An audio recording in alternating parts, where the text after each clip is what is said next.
If you're comfortable, what's the current revenue of the route you just bought? I will tell you it's a multi-million dollar route that I bought. For perspective, we go through somewhere between 12 and 14 pallets of product a week. Wow. Yeah, it's kind of one of these, right? It started with one garden style apartment complex and one machine. How many Yep, machines? How many cars, vans, trucks, sure. whatever? How Okay. many employees? Like, Yep, we've got north of 500 machines, probably about 3 machines per location. all right, guys, super excited to have Jason on this episode. This is going to be a fun episode for a lot of reasons that you're about to hear why. Jason, fired up to have you here today. I'm really excited to be here and talk about vending. Honestly, I fell in love with it what 2.5, 3 years ago almost now, and it's been a hell of a journey, and we're happy to share and talk about what we've done and kind of where we're going. So thanks for having me, both of you. That's awesome. Yeah. And by the way, all those people in the background, that's Jason's whole team of employees in his warehouse. So excited to kind of dive into this. You mentioned 2.5, like 3 years ago, you got started. What led you to vending? Like, what intrigued you? Was it growing up, you had a machine, or you saw something at one of your kids' games, or like just walk us through that kind of whole concept of what intrigued you about vending? Honestly, I wanted to get out of corporate America before the age of 50. That's what intrigued me about getting into vending. What I'd heard was that there was kind of a passive income stream. Come to find out, it's quite a bit more than that, especially when you start to scale. But I don't know. Abby and I, we caught on to you, Mike. I think through Instagram, had a conversation with you back in December of 22, and then by January of 23, we had leads and we were meeting, or I was meeting with people, and it turned into buying machines and then buying routes and then buying more routes and getting more business. And I mean, it's led to where we are today. I don't know, teasing about this a little bit at the beginning, but I really did fall in love with vending. Like just there's an element of kind of gamesmanship, if you will, or gamification, because you have the opportunity to change whatever you want almost whenever you want and try to find that perfect mix within your customer base and just constantly go and try and find something else, which is what we've been doing. And now we get to do it on a much larger scale across a really, really broad, diverse population of customers out there. So I guess that's kind of our journey and kind of what's brought us here. But like it's fun and there's never a dull moment, honestly. There's never a dull moment. What were you looking for, like another type of passive income, and then you just came across vending, like when you saw Mike on Instagram, or like what were you looking at other type of businesses as well too to kind of get yourself out of that Yeah, corporate America rat race? yeah, yeah. That's a good question, Anthony. All right. We were, All right. sorry, got a guy leaving for the day. We were looking, have a good night, Mike. Sorry, we probably want to edit that little piece out right there. Oh, we got to leave it in there. Or we could leave it. Yeah, Yeah. so I'd kick the tires on a couple of different laundromats, like the unattended type, and like the math at the time didn't really work.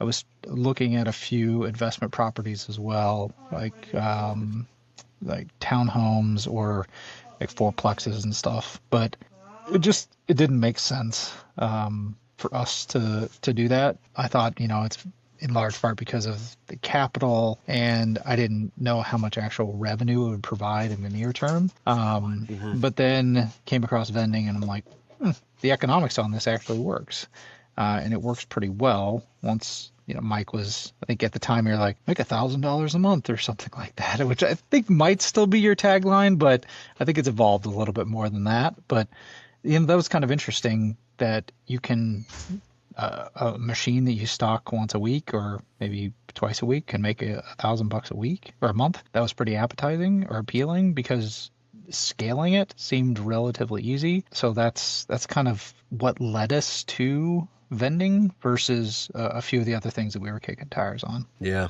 Yeah, I could definitely relate to that too as well. Like the biggest thing for me was like low barrier of entry of Yeah. capital, like to Yep. get this business compared to some of those other alternatives that were out there with either down payment of raising equity or leveraging the bank loan and all that stuff to get to it, just to get to the amount of same cash. And like you said, Yep. like I was mathing it. I was like, this shit, I mean, it's not worth it. Like, I mean, it's a little bit too risky, Yep. in my opinion, for me to kind of go ahead that route, especially what vending was able to, potentially offer. And, you're living proof of it, Yep. Yep. so. Oh, not just me. There's a lot of us out there are living proof Yeah, of it yeah, too. no, for sure. Yeah. Yeah. All right. So you just mentioned kind of scaling things from 2023. You've definitely scaled things completely differently than most people would think of just door knocking. And I know Yep. you've done a lot of that, but like walk me through your approach to kind of 2023. You started with a couple leads to where you are now and how you kind of got there. Yeah. So I think so. Our first, it's kind of one of these, right? And it started with one garden style apartment complex and one machine that did like $100 a month. And it was horrendous, just horrendous. We left it in there for like 6 months until we had another location to put it at. But right behind that was a 200 unit apartment complex that started off at like 2,500 a month for two machines. We're like, oh, holy cow, there's something to this. And then at about the same time, we got a fluke lead on another business that kind of split the difference between those two. I think they were doing 500 a month or something. But I started to see like the economics of it. It's like, holy cow, there's actually something to this, and it's easier. It was easier for us to manage all the product at 3 sites versus just 1 or 2. So I thought, oh, I wonder if we can accelerate the scaling of this and make it more essentially route efficient if we have more locations. And so then I started scraping through Facebook Marketplace. I did Biz Buy Sell, et cetera, like all the places out there. And I came across a guy who was trying to sell a location in the town we live in. And I met him and I just asked, do you have other locations that you're trying to sell? If so, I might be interested in those as well. He was getting ready to move to Texas and he had 5 locations. I'm like, oh, maybe we do this. And then that turned into, well, crap, we have 5 locations now on top of the 3 that we already have. And then through that, I met a local supplier of vending machines. It's the guy that you know here. And I started buying machines from him. And I had the same conversation like, hey, if you know anybody who's looking to get out, give him my number. And within a couple months, I got a phone call from him. And he said, yep, I got somebody who's ready to leave. And the guy wanted out. Like he was just done. And he gave me a great deal on it, and it was like a 4x return. I'm like, holy cow, this is way too good to be true. And then it just kept going and going and going, and I kept finding more and more locations. And I've had some organic growth, but I stopped door knocking essentially because I realized, for basically no effort and maybe a little bit more than what the machines are actually worth, I can just acquire all of these locations and build my route that way and cash flow at the same time. Then there's a whole like, how do you do this? Where do you get capital from? But we were kind of not taking any money out. We were just paying everything off and just kept reinvesting and reinvesting and reinvesting until we got to the point that we're at now, which is an 11-month journey to acquire a couple $1 million business that has multiple buildings, machines in a warehouse, a whole room behind me of parts and compressors and machines, and then another building with trucks and pallets of product, and et cetera, et cetera. For perspective, we go through somewhere between 12 and 14 pallets of product a week. Wow. Yeah. So like the scale is just opened up, and the drivers leave at roughly 5 a.m. in the morning. And then they're back somewhere between 3 and 5 at night, depending on the day and depending on the issues that come up during the day. Because some of these machines have been on location for 20 years, and that's something's going to happen at some point. So anyway, we've taken a hell of a journey to get here, but it's kind of fun. It's more than kind of fun. There's tons of chaos all the time. which you have to be comfortable with. And if you're not, you're not going to be able to deal with this. Mhm. But it cash flows, and it's honestly, it's our future, at least for our family. So we're taking it in stride and just doing what we can and trying to do it at a much larger scale than we could before. Absolutely incredible. So when you first started out, like how many hours were you actually kind of like putting into the Yeah. business? And then you said that you made that transition of like, let me start just acquiring routes instead of me just door knocking. Yep. Like kind of like talk through like what was that transition? How long were you doing that for? And then you're like, hey, I'm just gonna start acquiring now, and then this is where I'm gonna go. Yeah. So I think within like the first 3 months, 4 months, maybe five. Okay, I'll say within the first 6 months, I Hmm. because I had a day job, like I knew that Yeah. I wasn't going to be able to just go door knock a lot, but I would place phone calls during the day in the hopes of getting hold of a property manager or an HR person or anybody, just anybody to Mhm. talk to. After hundreds and hundreds of calls, that led to a couple of leads. I had more success talking to friends and family than I did from Yeah. actually doing that. And I Yep. and I said, you know what, with the stuff that I have going on just for my day job, I I did not want to.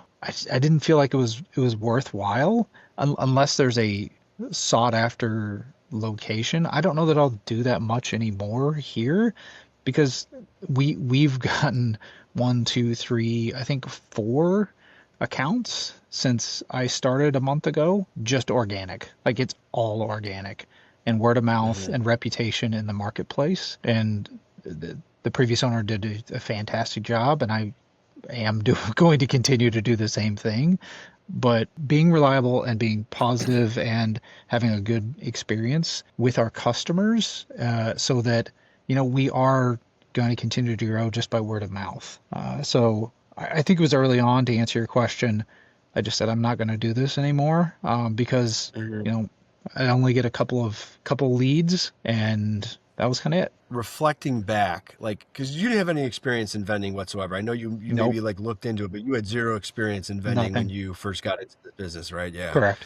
Now you got a huge warehouse of parts and everything like that, and I'm sure you could say, hey, E3 over here on this pallet over here are these coil names and all that stuff. So, but no, joking aside, like, could you even like your life is obviously extremely different now than when you first started out this journey, Yeah, right? no Like kidding. you don't work your 9 to 5 anymore. Like that's It's way done, behind. right? Yep. Like, Yep. yeah. So like how is like besides that, but like what has this with you going and attacking this business and how you got there? Because there's many different ways to skin a cat. People can do it organically, people can do it acquiring, just Yep. kind of like what you have done.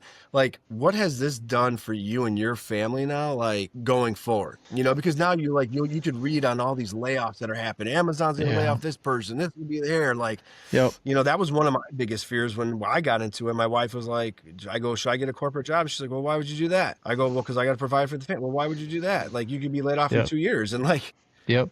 she's right. Me and her were Yep. talking about it last night.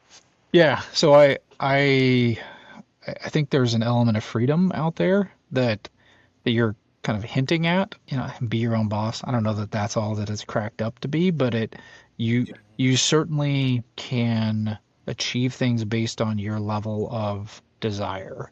And I am very impatient, or antsy, probably more antsy and impatient than a lot of others. I'm just reserved and quiet about it. But I don't know. It's like I see all the opportunity that's ahead, and it's what drives me. And I never. I'm tired of listening to going back to the working in corporate America. I'm tired of listening to some middle manager or vice president spew off about this new thing that's going to be great and how we as people leaders in the organization have to toe the company line and tell other people how great it is. Like that's just bullshit. Let's be honest. That Yeah. is complete bullshit.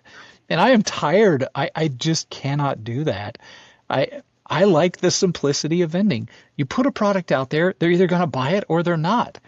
And Sure, you have some variables and other things that you can mess around Yeah. with, but that's it. It's the simplest, one of the simplest forms of supply and demand. Um, and and it's relatively easy. Now, there's a hell of a lot of complexity behind it. We all know that as operators. Yeah. But once the product is in the machine, I guess it's pretty simple. It's pretty damn simple. I don't have to listen to somebody chirping over my shoulder. I can just talk to my customers and say, Yeah. "What do you want me to provide? Like, tell me. I'll do it. Or I can bring stuff in if you don't want to tell me what you want, and we'll see what sells." Like, that is so easy, and that is a positive interaction almost every single time. And when it's not, Yeah. I can make it right pretty quickly. So let's just go ahead Yeah. and do that. Absolutely. And that's a great point because like today, a property manager emailed to me and said, "Hey, Anthony, we have a resident that wants this type of vitamin water and they want these peanut butter crackers like this." And I wrote back in all caps, "Yes, thank you. We'll have it in the next week and a half. I love your feedback. This is for you guys. Thank you." Like, because it isn't like, it's not for me. Yep. Like, please give me your feedback. Please give me your request because I want to put in whatever it is that you guys want. So Correct. I get so excited about it, Yep. you know? Yep. I mean, I think that's the great thing too about some of us at our age being new to vending is that we're changing the way people think about vending, not only from a machine perspective, but from a product perspective. Yeah. And that is a serious and material thing in this space because a lot of these big operators have been around for a really, really, really long time, Yeah. legitimately 20, 30, 40, 50 years. And I bought one of them, and you know I'll tell you a story. So I don't know what your categories look like on your site or how you track everything, but I track things categories of like soda, energy drinks, pastries, candy, and I don't know. I've got a couple other ones in there, water, etc. And usually it kind of flips between soda and energy drinks as my two largest revenue categories. The company that I bought has we buy again, 12 to 14 pallets a week, and I think it's every 3 weeks we buy one pallet of Green Monster. And roughly 15% of the machines have any type of just Monster in it, which is probably the most tried and true energy drink on the market. Well, we just bought for the first time a pallet of White Monster because we're going to be pushing it out to like 50 machines over the course of the next couple of weeks. And then we're going to go to the next. So that's truck one. And then we're going to go to truck two. And then we're going to go to truck three. And just like these are I don't want to say simple things, but we have to start somewhere to get all of this.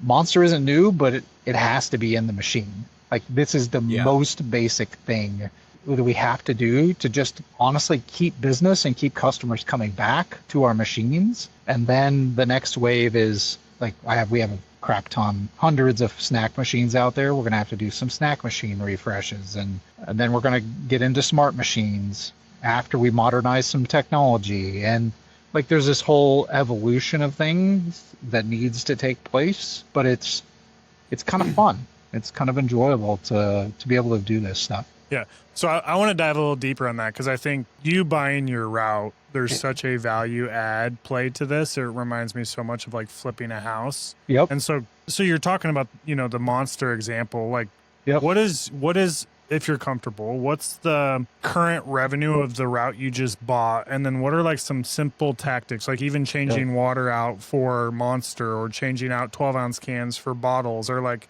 what's your value add kind of game here, and where do you think you can see the revenue go just from simple tweaks? I will tell you it's a multi-million-dollar route that I bought. I'm not going to tell you, I'll just leave it at that.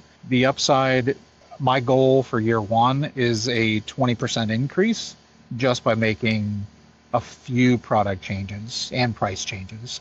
So I'm starting with Monster because Monster in my book of business that I had was the most popular energy drink.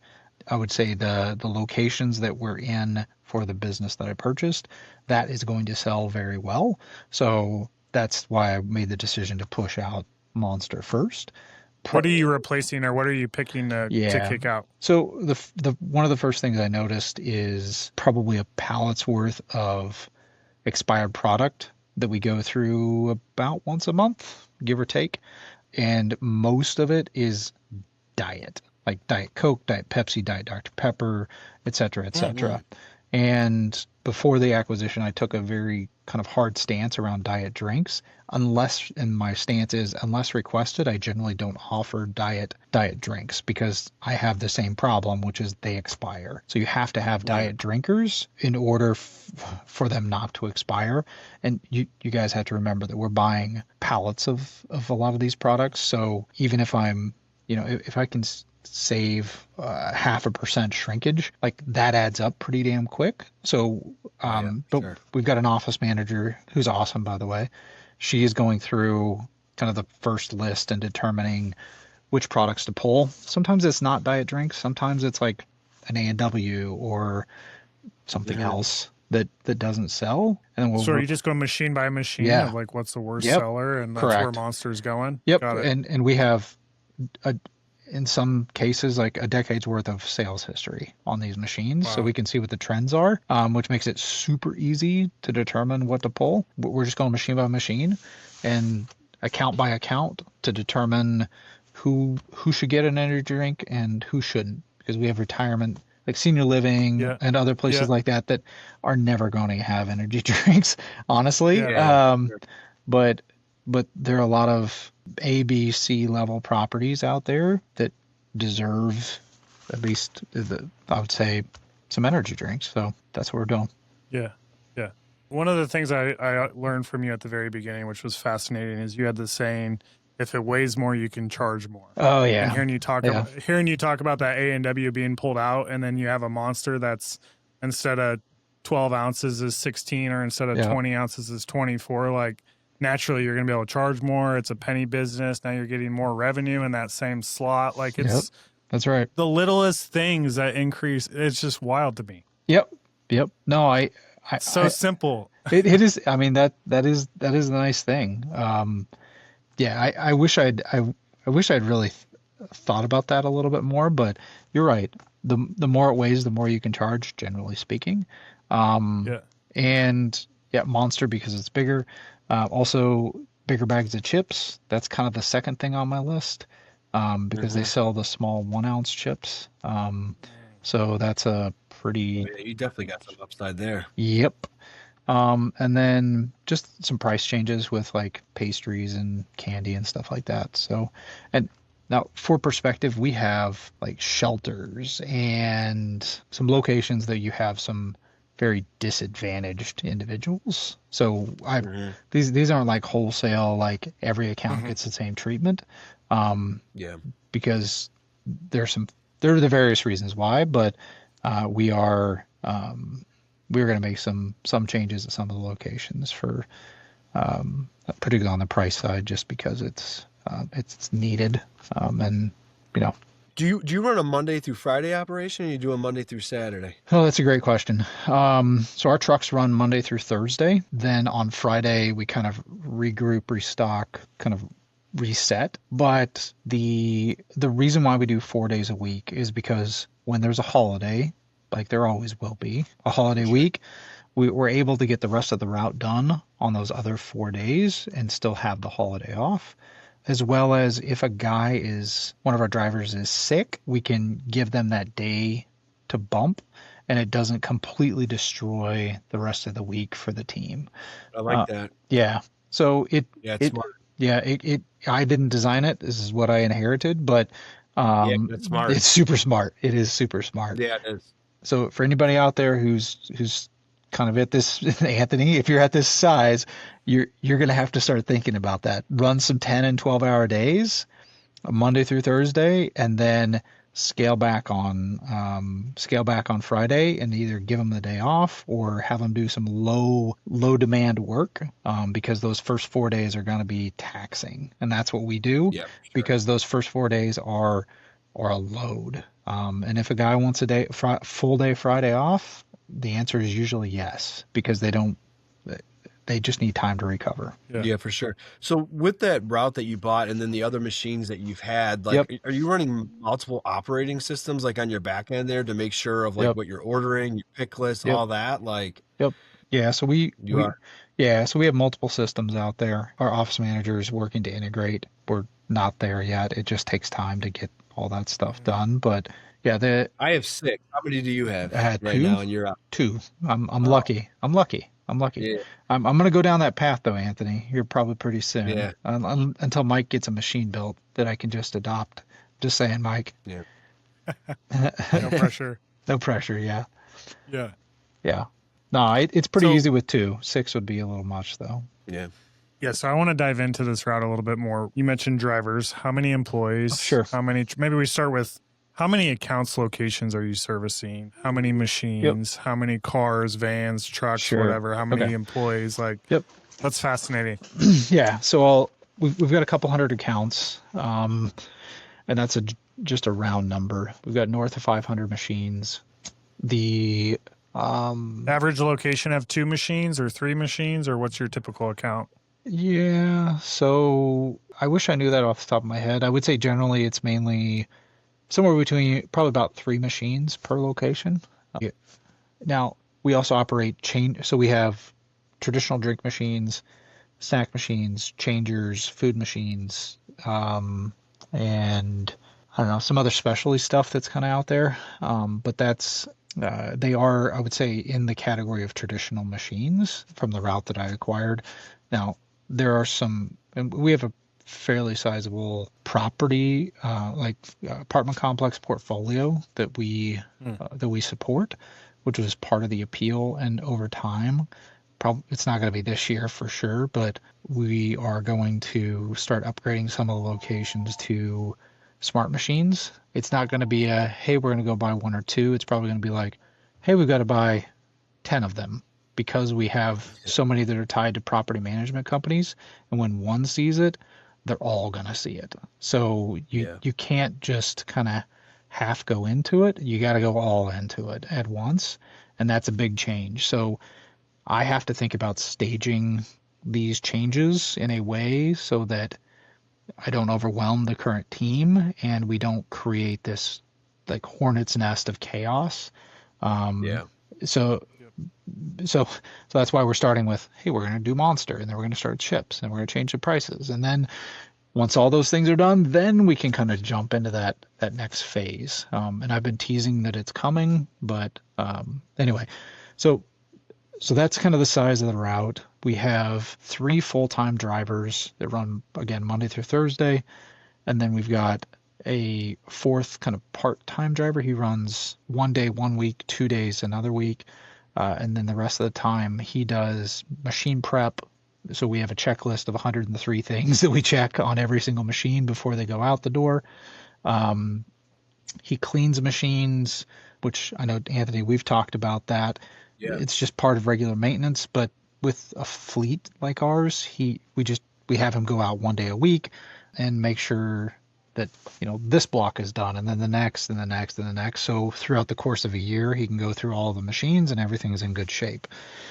And then odds and ends. And then we've got two part-timers. They help us with like CoinMex. I don't know if you can see this.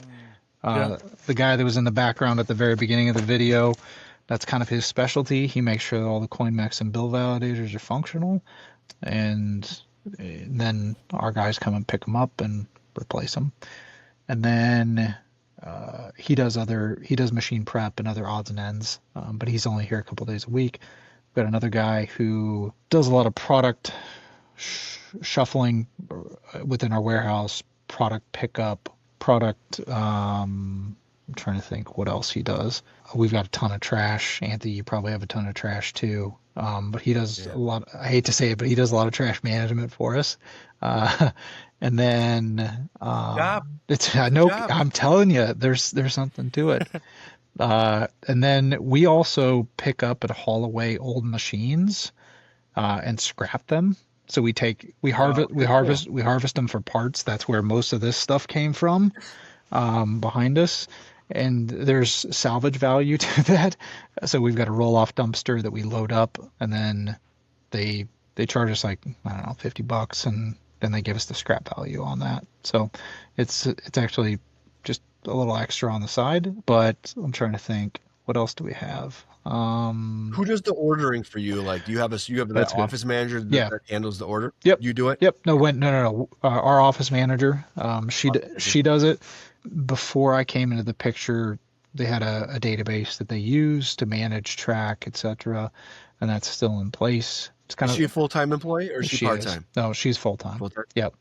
And honestly, she kind of keeps things together because she's tracking all of the money, like all the money to the penny. And there's a whole system and checks and balances in place to make sure that the money doesn't disappear with this many Yeah, I was gonna machines. say. Yeah, it's a pretty there's a lot that goes into that, but it's a good system they built over the past couple of decades. Yeah, I'm just like even like thinking about it because I only have 5 traditional machines and like some different things. Like I remember the first time when I was picking stocking machines, I Yeah. would just be sifting through the overflow of the coin jar and then refilling up the No. coin tubes. And I'm like, oh, screw this. I'm like, I'm just gonna go to the bank when I deposit the cash and take out coin rolls, and that way I can just slice them and put it in the coin tubes and go, I'll, and make it more efficient we for my can, guys. if you want me to tell you how we do it, I can tell you here, or we can talk offline, Anthony. You tell me. I'll tell That you. should probably be Yeah. offline. Okay. All right. If we need to have a separate conversation about how do you manage Yeah. money in, money Anthony out. Yeah, Anthony go. loves talking about CoinMex and pick lists, so you guys can talk offline. Well, no, in all seriousness, I can tell you how we manage all that cash in and out. So it'll help. I'm not messing with that system. The system works. So, Yeah. Yeah. yeah. Sorry, we got off track. What was the Yeah, original Anthony, question? let's do one more question, and then I also wanted to fill in Jason on some things that are gonna be relevant for him. Yeah, so I think I think one of the questions are, maybe two, maybe to final it would be if there was anyone on the fence about joining Vendingpreneur's program right now, what would you tell them? Oh, that's a great question. Uh, I think, well, Mike, you know this, but Anthony, I think you might know this too. I talk to prospective customers somewhat sporadically, regularly. The sales team kicks them over to me, and I tell everybody like this is a business. If you want to be successful, treat it as a business because that's the way your customers see it. Is a service that you have to maintain and be prepared to manage.